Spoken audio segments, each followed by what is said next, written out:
So বকেয়া এবং অগ্রিম আয় ব্যয় এইটা হচ্ছে অত ক্রিটিক্যাল না, বাট আমাদের একটু ভাবার বিষয় হয়। তোমাদের আগে আসলে শুরু করার আগে আমার মনে হয় তোমরা আগে একটা জিনিস লিখে রাখো, it would be more convenient for you. সেটা হচ্ছে মনে রাখবা ভাইয়া, সেটা হচ্ছে বকেয়া আয়,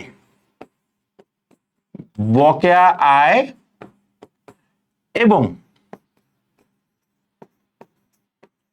অগ্রিম ব্যয়, বকেয়া আয় এবং অগ্রিম ব্যয়, এটা এই দুইটা হচ্ছে আমার কাছে সম্পদ। এই দুটো আমার কাছে কি সম্পদ। একটু ক্লাসিফিকেশনে যাই, যদি বলা হয় কোন ধরনের সম্পদ, তাহলে আমরা বলবো হচ্ছে এটা চলতি সম্পদ। আর মনে রাখতে হবে আমাদের যে বকেয়া ব্যয়, বকেয়া ব্যয় আর অগ্রিম আয়, ঠিক আছে ভাইয়া, বকেয়া ব্যয় এবং অগ্রিম আয় এই দুইটা হচ্ছে আমার কাছে দায়। একটু ক্লাসিফিকেশনে যাই, কোন ধরনের দায়, অ্যাজ ইউজুয়াল উত্তর চলতি দায়। সো এইটুকু আমাকে মনে রাখতে হবে যে যদি কখনো আমাকে প্রশ্নে ইউজুয়ালি বকেয়া আয় ব্যয় আমার সমন্বয় দেওয়া থাকে, অনেক সময় আমাদের প্রশ্ন দেওয়া থাকে, প্রশ্নটি কম দেওয়া থাকে। সো বকেয়া আয় বলুক, বকেয়া ব্যয়, বকেয়া ব্যয় বা অগ্রিম আয় বলুক, সেটা আমি চলতি দায়ের মধ্যে আনবো অলওয়েজ। আর বকেয়া আয় আর অগ্রিম ব্যয় অলওয়েজ আমি এটাকে সম্পদ হিসেবে কনসিডার করব, এবং কোন জায়গায় আনবো, চলতি সম্পদে আনবো। এটা যে কোনো ধরনের বকেয়া আয় ব্যয়, অগ্রিম আয় ব্যয় হইতে পারে, যে কোনো ধরনের। তো তোমাদের ম্যাথ শুরু করানো বা কথা বোঝানোর আগে একটা শর্টকাট টেকনিক দেখাই দেই, যেটা তোমরা মনে রাখবো অলওয়েজ। মনে রাখবা ভাইয়া, বকেয়া যদি কখনো বলা থাকে, বকেয়া আয় হোক বকেয়া ব্যয় হোক, বকেয়া মানে হইতেছে সেই উক্ত বা সংশ্লিষ্ট আয় বা ব্যয়ের সাথে বকেয়াটা যোগ হবে। আর যদি কখনো অগ্রিম বলা থাকে, অগ্রিম আয় বা অগ্রিম ব্যয়ের সাথে, অগ্রিম আয় বলুক বা অগ্রিম ব্যয় বলুক, যে কোনো কিছু অগ্রিম বলা থাকলে সেটা তার সংশ্লিষ্ট আয় বা ব্যয়ের সাথে অগ্রিম বলা থাকলে সেটা অলওয়েজ বিয়োগ হবে। সো বকেয়া মানে কি একটু মনে রাখতে হবে ভাইয়া, বকেয়া আয় অগ্রিম ব্যয় আমার কাছে সম্পদ, আর বকেয়া ব্যয় অগ্রিম আয় আমার কাছে হচ্ছে দায়। সো বকেয়া অলওয়েজ প্লাস, সেটা আয় হোক ব্যয় হোক, অগ্রিম অলওয়েজ মাইনাস, সেটা আয় হোক সেটা ব্যয় হোক। ওকে, এবার আসো ম্যাথ শুরু করি। অগ্রিম খরচ, অগ্রিম খরচ মানে কি ভাইয়া, অগ্রিম ব্যয়। অগ্রিম খরচ মানে কি, অগ্রিম ব্যয়। সো অগ্রিম ব্যয় মানে কি ভাইয়া, সম্পদ। কোন ধরনের সম্পদ, চলতি সম্পদ। কোন ধরনের সম্পদ, চলতি সম্পদ। এইবার আসো আমরা ম্যাথ শুরু করি। আর আমরা কি বলছি ভাইয়া, বকেয়া আয় বা অগ্রিম মানে কি, বিয়োগ। এইটুকু কথা রাখো, অগ্রিম মানে বিয়োগ। অগ্রিম বেতন প্রদান, এটা সমন্বয় বলা থাকে, ইউজুয়ালি এগুলো সমন্বয় বলা থাকে। অগ্রিম বেতন প্রদান 7,000, রেওয়া মিলে বেতন বলা আছে 30,000। আমি তোমাদেরকে কি বলছি, আমাকে অগ্রিম বলা থাকুক, সেটা তার সংশ্লিষ্ট আয় বা ব্যয়ের সাথে অলওয়েজ বিয়োগ। সো রেওয়া মিলে আমরা যেহেতু বলা আছে রেওয়া মিলে বেতন 30,000, সো যেহেতু সমন্বয়ের আইটেম, সমন্বয় আইটেম অলওয়েজ দুইটা জায়গায় যাবে, বিষয়টা বিবরণী, আর্থিক অবস্থা বিবরণী, বা বিষয়টা বিবরণী মালিকানা সত্ত্ব বিবরণী, বা মালিকানা সত্ত্ব বিবরণী, আর্থিক অবস্থা বিবরণী, অলওয়েজ দুইটা জায়গায় যাবে। সো ফার্স্টে আমরা অগ্রিম বলছে, তার মানে আমরা বেতন 30,000 টাকা বলা ছিল, এখান থেকে অগ্রিম 7,000 টাকা আমি বাদ দিয়ে 21,000 টাকা বেতন দেখাবো, পরিচালন ব্যয়। যেহেতু একটা সমন্বয় আইটেম, সেটা আমার আরেকটা জায়গায় যেতে হবে। সো আরেকটা জায়গায় কোন জায়গায় যাবে, আমি কি বলছি ভাইয়া, অগ্রিম ব্যয়। অগ্রিম খরচ মানে কি, অগ্রিম ব্যয়। অগ্রিম ব্যয় আমার জন্য কি, চলতি সম্পদ বা সম্পদ। কোন ধরনের সম্পদ, চলতি সম্পদ। তাই আমি অগ্রিম বেতন চলতি সম্পদের মধ্যে ইনক্লুড করছি। শেষ। 2 নম্বরটা দেখো, ভাড়া অগ্রিম 3,000, ভাড়া বলছে 40,000। সো পরিচালন ব্যয়, আমি ফার্স্টে ভাড়া থেকে অগ্রিমটা অলওয়েজ মাইনাস, যেহেতু অগ্রিম বলছে অলওয়েজ মাইনাস, আমি ভাড়া দেখাইছি। আর যেহেতু অগ্রিম ভাড়া মানে অগ্রিম ব্যয়, তার মানে এটা চলতি সম্পদের মধ্যে আমি আনছি। অগ্রিম ব্যয় আমার কাছে কি, অ্যাসেট, সম্পদ, চলতি সম্পদ, আমি এটা চলতি সম্পদের মধ্যে আনছি। ওকে, এবার আসে হচ্ছে বকেয়া আয়। আমি তোমাদেরকে কি বলছিলাম ভাইয়া, যে বকেয়া আয় হচ্ছে আল্লাহর নামে হচ্ছে সম্পদ। বকেয়া আয় কি, সম্পদ। কোন ধরনের সম্পদ, সেটা হচ্ছে আমাদের কাছে চলতি সম্পদ। আর বকেয়া বলা থাকলে কি ভাইয়া, বকেয়া বলা থাকলে যোগ, সেটা আয় বলুক ব্যয় বলুক, বকেয়া থাকলে কি, যোগ। সো দেখো, শিক্ষানবী সালামী বকেয়া 4,000, শিক্ষানবী সালামী রেওয়া মিলে দেওয়া ছিল 8,000। তার মানে ভাইয়া যেহেতু শিক্ষানবী সালামী কোথায় যাবে, অপরিচালন আয়ের মধ্যে যাবে। এটা আমি তোমাদেরকে ফার্স্ট ক্লাসে আমাদের এই একদম প্রথম পর্বে আমাদের আর্থিক বিবরণী প্রথম পর্বের ক্লাস আমি তোমাদেরকে ব্যাখ্যা করে দিছি কোন খরচ কোন আয় ব্যয় কোন জায়গায় যাবে। তো শিক্ষানবিশ সালামি আমার অপরিচালন আয়ের মধ্যে যায়।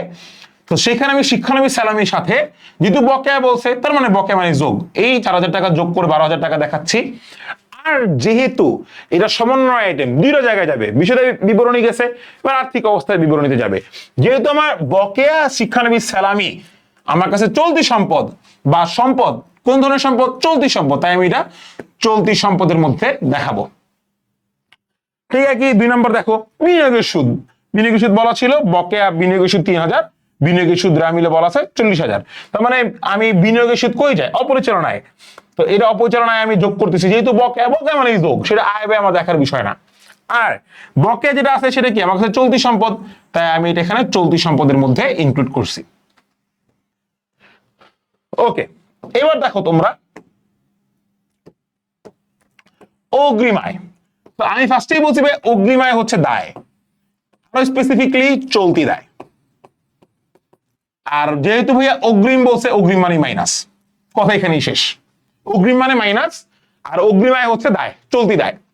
তো শিক্ষানবিশ সালামি অগ্রিম পাওয়া গেছে, আর রেয়ামিলের শিক্ষানবিশ সালামি 10,000 টাকার কথা বলা হয়েছে। তাহলে শিক্ষানবিশ সালামি কই যায়? অপরিচালন আয়ের মধ্যে যায়। তো শিক্ষানবিশ সালামি 10,000, অগ্রিম যেহেতু মাইনাস, অগ্রিম আমি 2,000 টাকা মাইনাস করে 8,000 টাকা দেখাচ্ছি। আর যেহেতু অগ্রিম শিক্ষানবিশ সালামি আমার কাছে চলতি দায়, তাই এটা আমি আর্থিক অবস্থার বিবরণীতে চলতি দায়ের মধ্যে দেখাইছি। ঠিক একইভাবে ভাড়া অগ্রিম পাওয়া গেছে 7,000, রেওয়া মিলে বলা আছে ভাড়া প্রাপ্তি 20,000। তো ভাড়া প্রাপ্তির সাথে আমি, এটা আমার কাছে অপরিচালন আয়, ভাড়া প্রাপ্তি বা ভাড়া প্রাপ্তি আরেকটা নাম আছে, সেটা হচ্ছে উপভাড়া। সেটা হচ্ছে উপভাড়া, মাথায় রেখো, ভাড়া প্রাপ্তির আরেকটা নাম হচ্ছে উপভাড়া। তো ভাড়া প্রাপ্তি 20,000, যেহেতু এখানে বকেয়া হবে না, হ্যাঁ এটা একটু ভুল আসছে, এটা হচ্ছে মাইনাস অগ্রিম, মাইনাস অগ্রিম 7,000, তাহলে হচ্ছে 13,000 অ্যান্সার। আর যেহেতু ভাইয়া অগ্রিম ভাড়া বা অগ্রিম আয় আমার কাছে দায়, তাই এই 7,000 টাকা আমার চলতি দায়ের মধ্যে আসছে, অগ্রিম প্রাপ্ত ভাড়া 7,000 টাকা। ক্লিয়ার? ক্লিয়ার, একদম ইজি। আমাদের একটু কনসেপ্টটা, আমার একটু বেসিকটা জানতে হবে, ঠিক আছে? ওকে, এবার বকেয়া খরচের মধ্যে আসো। বকেয়া খরচে কি বলা হয়েছে? বকেয়া খরচ কি কইছিলাম? দায়, আর স্পেসিফিকলি চলতি দায়। এবার আসো, বেতন বকেয়া আছে, মিলে বেতন 10,000। যেহেতু বকেয়া বলছে ভাইয়া, বকেয়া মানে প্লাস, আয় ব্যয় ডাজন্ট ম্যাটার, বকেয়া মানে কি? তার সংশ্লিষ্ট আয় বা ব্যয়ের সাথে যোগ হবে। তো অপরিচালন ব্যয়ের সাথে বকেয়াটা যোগ হয়েছে। আর যেহেতু বকেয়া বেতন, বকেয়া এখানে ভাড়া হবে না, হ্যাঁ এটা বেতন হবে। যেহেতু বকেয়া বেতন আমার কি চলতি দায়, তাই এটা আমি চলতি দায়ের মধ্যে নিছি 2,000 টাকা। এরপর কি বিমা সালামি বকেয়া 5,000, রেওয়ামিলে বিমা সালামি 15,000 টাকা বলা আছে। তো তো আমার এখানে বিমা সালামি 15,000 টাকা বলা আছে, বকেয়া মানে যোগ, আমি 5,000 টাকা যোগ করে 20,000 টাকা দেখাইছি। আর বকেয়া বিমা সালামি যেহেতু আমার কাছে চলতি দায়, তাই এটা আমি চলতি দায়ের মধ্যে বকেয়া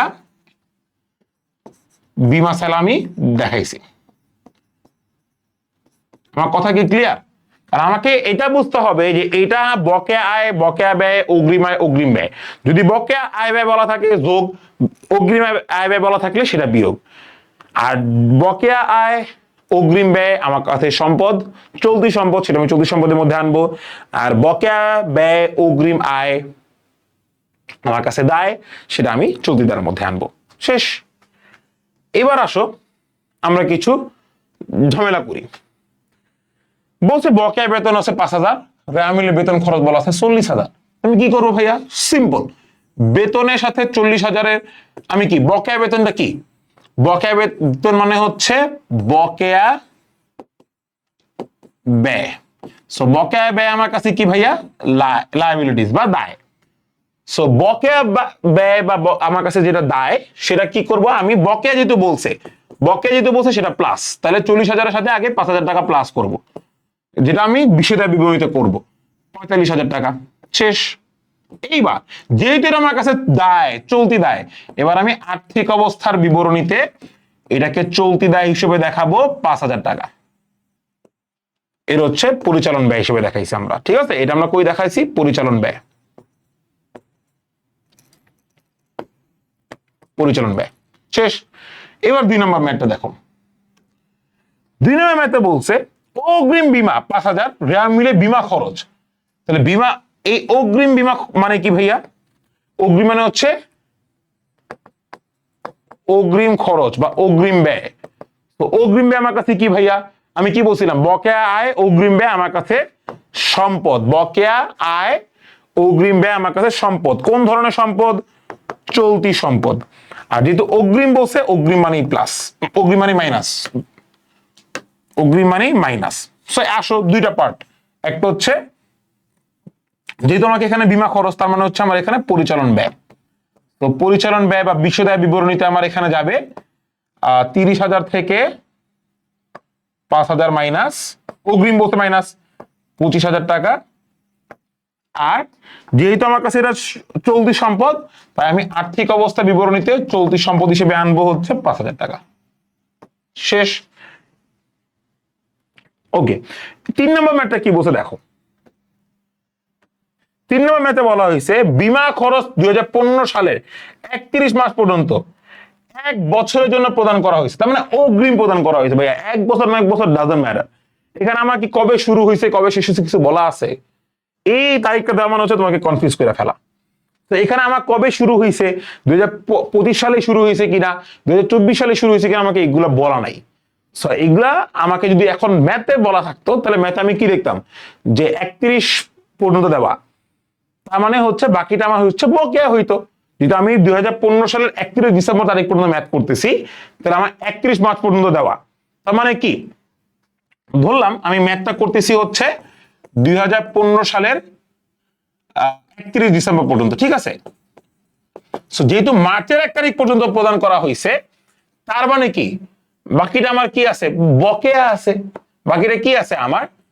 বাকিটা আমার হচ্ছে বকেয়া আছে। এন্ড বকেয়া কত টাকা বেড়ে কি তোমার এখানে বলা আছে?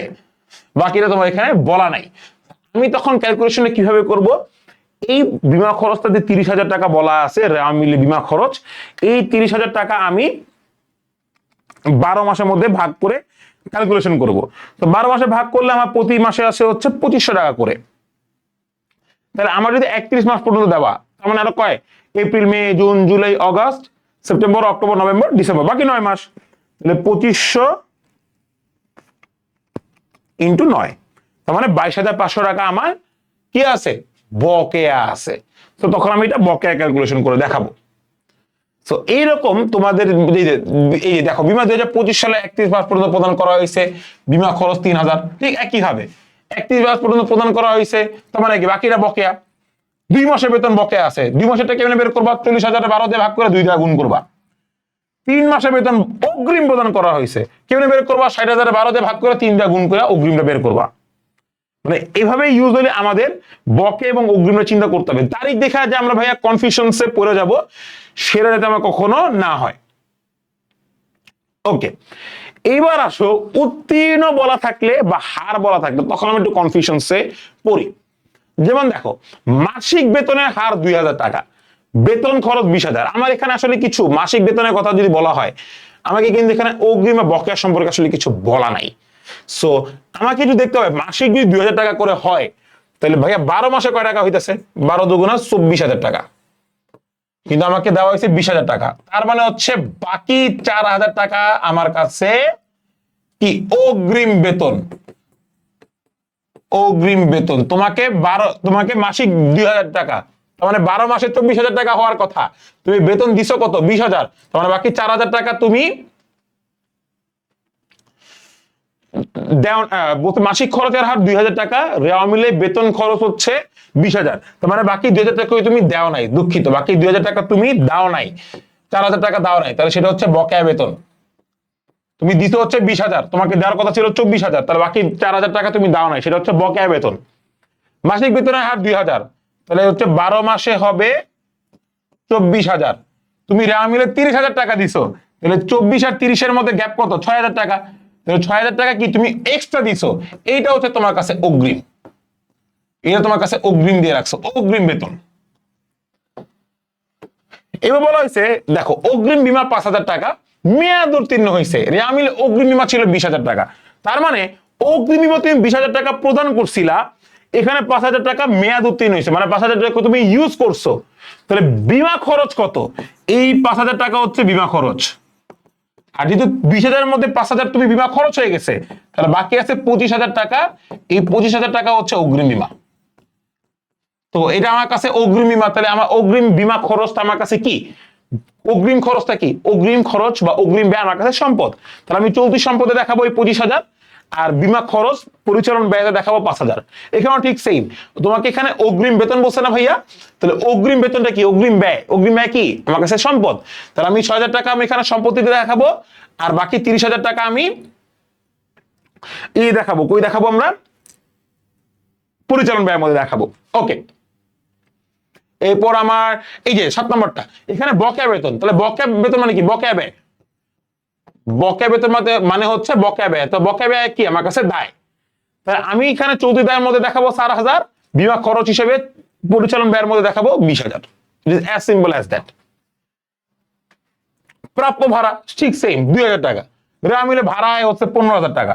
তো এখানে তোমার ভুলেই দেওয়া আছে যে ভাড়া আয় হচ্ছে 15,000 টাকা, আর হচ্ছে প্রাপ্য ভাড়া হচ্ছে 2,000 টাকা। তাহলে ভাই প্রাপ্য ভাড়া 2,000 টাকা আমার কি এখনো পাইনি? পাবো। তো এটা আমি ভাইয়া চলতি সম্পদের মধ্যে দেখাবো। আর ভাড়া আয় 15,000 টাকা আমি কিসে দেখাবো? 15,000 আর 2,17,000, সরি, 15,000 আর 2,17,000 আমি দেখাবো হচ্ছে অপরিচালন আয়। এই 2,000 টাকা দেখাবো আমি কোথায়? তোমার চলতি সম্পদে।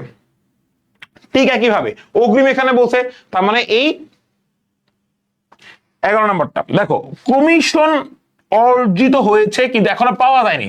কমিশন অর্জিত হয়েছে মানে কমিশন তুমি পাইছো, তুমি তাকে সেবা দিয়ে কমিশন পাইছো কিন্তু টাকা পাও নাই। তার মানে এটাকে কি বলা হয়? বকেয়া আয় বলা হয়।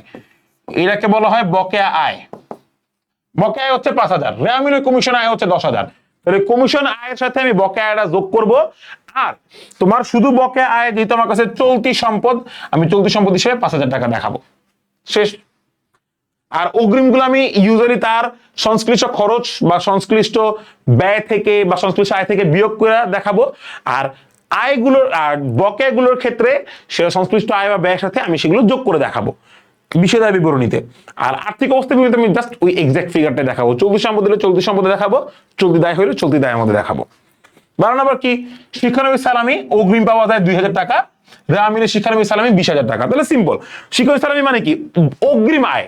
তো অগ্রিম আয় কি? দায়। তাহলে চলতি দায় দেখাবো 2,000 টাকা, আর শিক্ষানবিশ সালামি কি আমার কাছে? কি পরিচালনায়। পরিচালনায় দেখাবো 20,000 থেকে 2,000 টাকা মাইনাস করে। শেষ। অগ্রিমটা অলওয়েজ মাইনাস যাবে। তোমাদেরকে এইটা বোঝানোর রিজনটা হচ্ছে অগ্রিম আয়টা আমার অলওয়েজ মাইনাস যাবে। ওকে, শিক্ষানবিশ সালামি 4 বছরের জন্য দেওয়া হয়েছে। এবার আসি বছর। 4 বছরের জন্য দেওয়া হয়েছে। রেওয়া মিলে শিক্ষানবিশ সালামি বলা হয়েছে 40,000 টাকা। তাহলে 40,000 টাকা যদি বলা হয়, তাহলে 4 বছর যদি হয়, তাহলে প্রতি বছরে 10,000 টাকা। তাহলে অগ্রিম দেওয়া হয়েছে।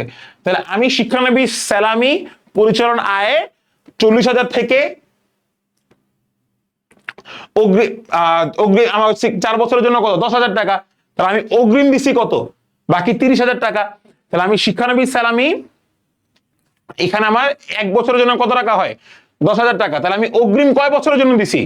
4 বছরের জন্য দেওয়া হয়েছে। 1 বছরে আমি খরচ করছি 40,000।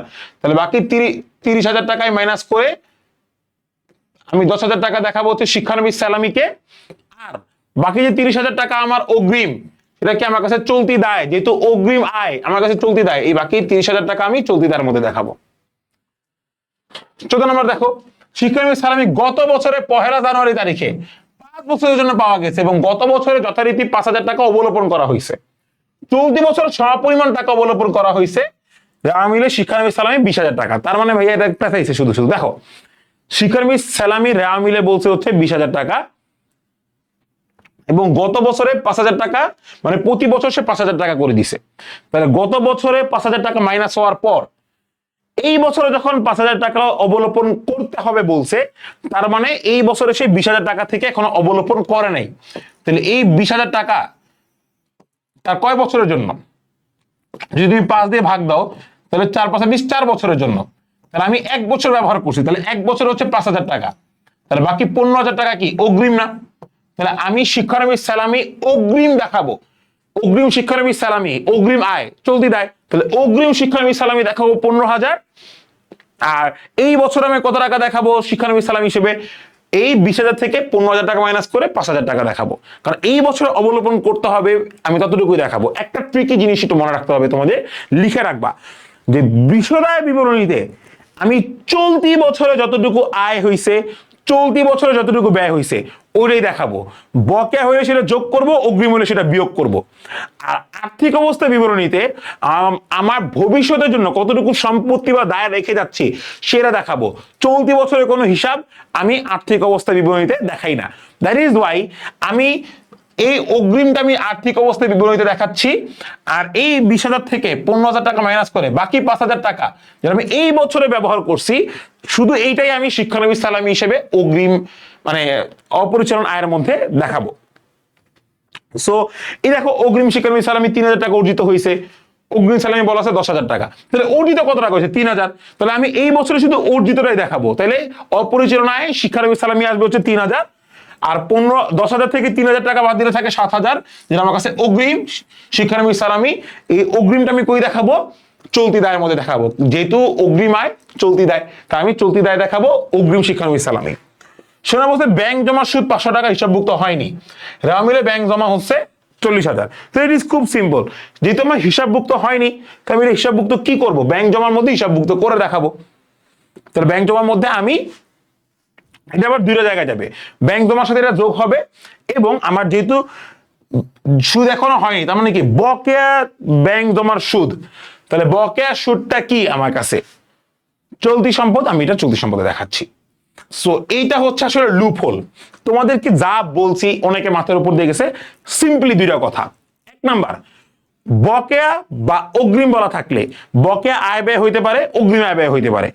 বকেয়া আয় ব্যয় যদি বলা থাকে, বকেয়া মানে যোগ করতেছি আমার বিষয়দায় বিবরণীতে, আর অগ্রিম আয় ব্যয় যেটাই বলা থাকুক সেটা আমি বিয়োগ করতেছি বিষয়দায় বিবরণীতে। গেল, বকেয়া আয় অগ্রিম ব্যয় আমার কাছে চলতি সম্পদ, যে কোনো ধরনের বকেয়া আয় অগ্রিম ব্যয় আমার কাছে চলতি সম্পদ, সেটা আমি চলতি সম্পদে দেখাবো। আর বকেয়া ব্যয় অগ্রিম আয় সেটা আমার কাছে বকেয়া আয় অগ্রিম ব্যয় চলতি সম্পদ, বকেয়া ব্যয় আর অগ্রিম আয় আমার কাছে চলতি দায়, সেটা আমি তখন চলতি দায়ের মধ্যে দেখাবো। আমার 3 বছর অর্জিত 4 বছর আমার ডাজন্ট ম্যাটার, আমাকে এইটুকু মাথায় রাখতে হবে আমি এই বছর কতটুকু ব্যবহার করছি। এই বছর যতটুকু ব্যবহার করব ঠিক ততটুকুর জন্যই আমি বিষয়দায় বিবরণীতে দেখাবো। যেমন এই অঙ্কটা 4 বছরের জন্য পাইছি, 4 বছরের জন্য 40,000 টাকা পাওয়া হয়েছে, তাহলে আমি এই বছরে কতটুকু ব্যবহার করছি? তা 4 বছরের জন্য 40,000 টাকা হইলে এই বছরের জন্য 10,000 টাকা, 40,000 ভাগ 4, তাহলে আমি বিষয়দায় বিবরণীতে অপরিচালন আয়ে 10,000 টাকায় দেখাবো। আর বাকি রইল কত ভবিষ্যতের জন্য, সেটা সম্পদ হোক দায় হোক, কত বাকি রইল? 30,000, সেইটা আমি আর্থিক অবস্থা বিবরণীতে দেখাবো। তার মানে যতটুকু আমি এই বছর ব্যবহার করতেছি ততটুকুই আমি বিষয়দায় বিবরণীতে আনবো, হোক সেটা আয় হোক সেটা ব্যয়। আর যতটুকু আমি ভবিষ্যতের জন্য রেখে দিচ্ছি, হোক সেটা সম্পদ হোক সেটা দায়, সেটা আমি আর্থিক অবস্থা বিবরণীতে দেখাবো। সো এইটা হচ্ছে অগ্রিম আয় ব্যয় সংক্রান্ত সমস্ত সমস্যার সমাধান। তোমাদের কোনো কোশ্চেন্স থাকলে feel free to ask me, comment করতে পারো বা পেজে নক দিতে পারো, কোনো প্যারা নেই। ওকে, এইবার তাহলে আমরা একটু দেখবো যে বিজ্ঞাপন নিয়ে আসলে কি কথা বলা হয়েছে।